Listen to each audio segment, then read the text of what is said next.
नमस्कार दोस्तों, स्वागत है एक बार फिर से आपका मेरे यूट्यूब चैनल विदाउट म्यूज़िक मंत्रा में। होपफुली आपने थंबनेल देख लिया होगा। आज के इस वीडियो में सबसे पहले तो आपको होली के उपलक्ष्य में बहुत-बहुत शुभकामनाएँ आपको और आपके पूरे परिवार को। बहुत अच्छे से आप होली मनाएँ और बहुत सी खुशियाँ आपके घर परिवार में आएँ। तो जैसा कि आपने थंबनेल में देख लिया होगा कि आज जिस विषय पर हम बात करने वाले हैं वो है कि शीघ्र विवाह का क्या उपाय है। यदि विवाह में किसी प्रकार की कोई रुकावट आ रही है, अड़चन आ रही है, शादी योग्य उम्र है, कोई भी कमी नहीं है आप में, लेकिन उसके बावजूद भी सही उम्र होने के बावजूद भी यदि आपका विवाह नहीं हो पा रहा है तो आपको इन रेमेडीज़ को जो वीडियो में आगे मैं आपको बताऊंगा वो ज़रूर करनी चाहिए। और हर माता पिता, देखिए, हर पेरेंट्स की ये इच्छा रहती है कि चाहे बेटा हो या बेटी हो, सही समय पर उनका विवाह जो है संपन्न हो जाना चाहिए। और आज के इस वीडियो में आगे बढ़ते हैं और मैं एक-एक करके आपको जो कंसर्न्ड रेमेडीज़ हैं वो बताने जा रहा हूँ।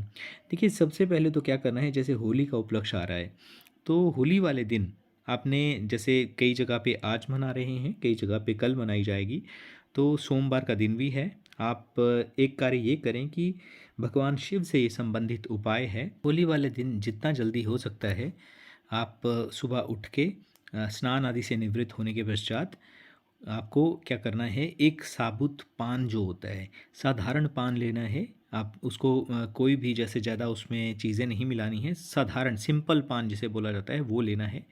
एक साबुत सुपारी लेनी है आपने, और एक हल्दी की जो गांठ आती है वो लेनी है। ये चीज़ें आपने लेनी हैं और कोई प्राचीन शिव मंदिर हो और वहाँ पे आपने जाना है। सबसे पहले आपने जल अर्पण करना है और उसके पश्चात फूल चढ़ाना है। फूल चढ़ाने के पश्चात आपने ये जो तीनों चीज़ें हैं, यानी कि उसके पश्चात आपने पान रखना है, पान के ऊपर आपने सुपारी रखनी है, और अंत में आपने जो है हल्दी की गांठ भी शिवलिंग पर चढ़ा देनी है। ये चढ़ा देनी है और अपनी जो मनोकामना है, जो इच्छा है, वो भगवान भोलेनाथ के समक्ष रख देनी है। इसके पश्चात आपने मंदिर से बाहर आ जाना है और बगैर पीछे देखे, या तो किसी से संभाषण करना है, ना किसी से बात करनी है इस दौरान, और पीछे मुड़ के भी आपने देखना नहीं है। तो ये यदि आप रेमेडी करेंगे तो बहुत शीघ्र जो है विवाह होने की संभावनाएं बनेंगी। एक अगली चीज़ मैं आपको बता देता हूँ कि देखिए, जब भी आप शिव पूजन करें, शिव पूजन हो, कृष्ण जी का पूजन हो या भगवान रामचंद्र जी का पूजन करना हो, तो युगल में करें। यानी कि भगवान शिव जहाँ पे पार्वती माता के साथ विराजित हों, वहाँ पे आप जाएं।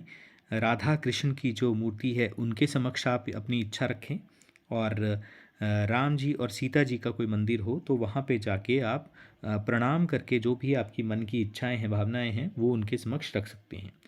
ये चीज़ करनी है, इस चीज़ का आपने ध्यान रखना है। तीसरा उपाय ये है कि आपने पार्वती स्तोत्र का पाठ करना है। इस पाठ को करने से भी ये कम से कम आपने जो है 21 दिन या 41 दिन तक करना है। यदि वैसे तो इसमें ही संभावनाएं काफ़ी बन जाती हैं कि आपके पास जो है अच्छे घर परिवार से रिश्ते आना शुरू हो जाते हैं, लेकिन यदि ऐसा होता है कि आपके पास अच्छे रिश्ते नहीं आ रहे हैं, तो आप ये 2 दिन का, 1 दिन का गैप देने के पश्चात फिर से कंटिन्यू कर सकते हैं। मैक्सिमम 3 बार यदि कोई करता है, यानी कि 21 बार का अंतराल, 21 दिन का आपने कर लिया, उसके पश्चात 1 दिन का अंतराल दिया, उसके पश्चात फिर से किया 21 दिन और फिर से किया, यानी कि 3 बार के बीच में पूरी पूरी संभावनाएं होती हैं कि आपका विवाह भी संपन्न हो जाए। ऑलमोस्ट ये आपके ग्रहों की स्थिति और कुंडली के जो आपके हाउसेज हैं, कहाँ पे कैसी दृष्टि पड़ रही है, उन पर निर्भर करता है, लेकिन फिर भी ये साधारण उपाय हैं, हर कोई इसे कर सकता है। स्पेशली ये जो पार्वती स्तोत्र वाला जो मैंने आपको बताया है पाठ, ये जो कन्याएं होती हैं, लड़कियां होती हैं, उन्होंने ये करना है। और ऊपर जो पहले पान वाला बताया है वो पुरुष भी कर सकते हैं। इसके पश्चात एक और उपाय मैं आपको बता देता हूँ, होली के उपलक्ष्य से भी शुरू कर सकते हैं। वैसे किसी भी सोमवार को, संक्रांति के पश्चात पड़ने वाले किसी भी मंडे को आप ये कर सकते हैं। आपने क्या करना है कि 5 पान लेने हैं, और 5 पान जो लेने हैं वो ये बोल के लेने हैं कि आप हमें मीठे पान दे दीजिए। उसमें मीठे का थोड़ा ज़्यादा आपने क्वांटिटी लगवानी है उसको तैयार करते समय।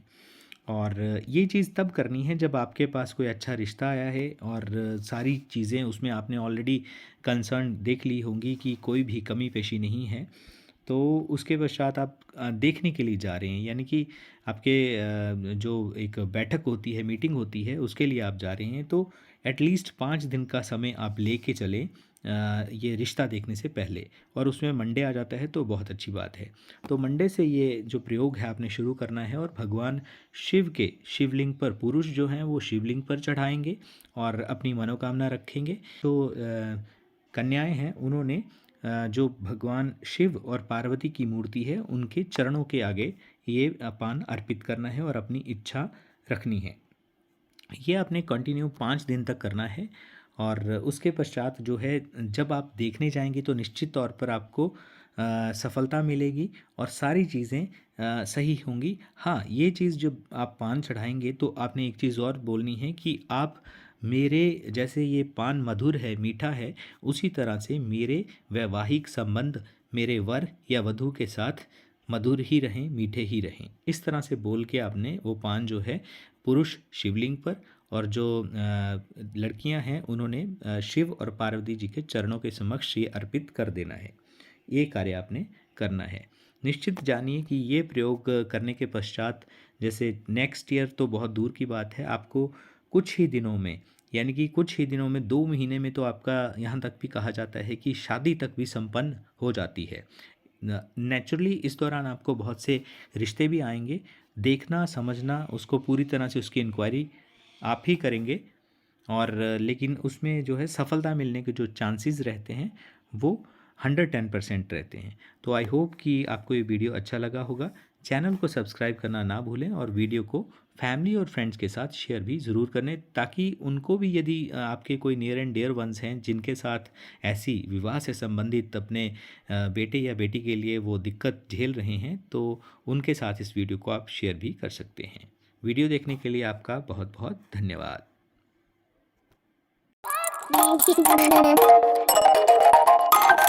Thank you.